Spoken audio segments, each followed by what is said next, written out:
So I've been trying to come up with a good way to support the beam that will bridge the wall that I'm taking out, and it will need a post to support it. So I looked up cedar posts because I'd like to do an exposed cedar post, and they are just ridiculously expensive. I need it to be a little over 8 feet long, so I got to buy a 10-foot cedar post. They're around $175, which is wild. So I remembered that when I built my cabin, I had some leftover cedar that I pulled from Facebook Marketplace. A guy sold an entire deck that he'd torn apart for $25.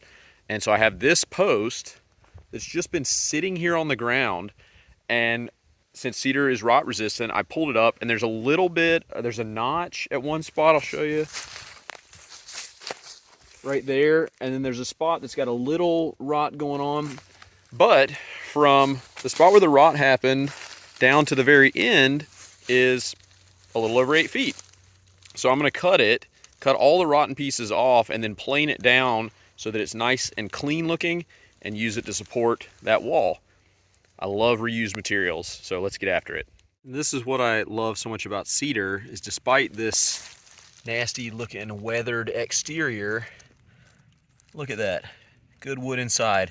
It's a cross cut, and it's clean edge to edge. So all I have to do is plane off the sides. We've got a nice clean cedar column with a little bit of character.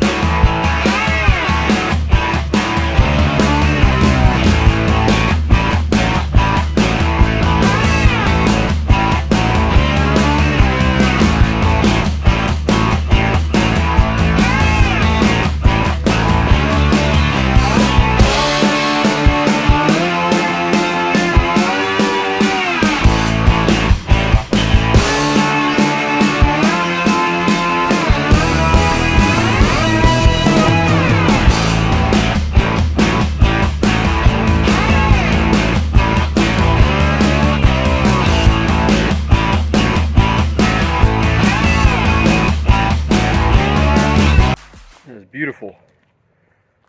Who knew, hiding under all that brown stain and apparent wood rot, was this lovely cedar 6x6 that will support a beam between the kitchen and living room.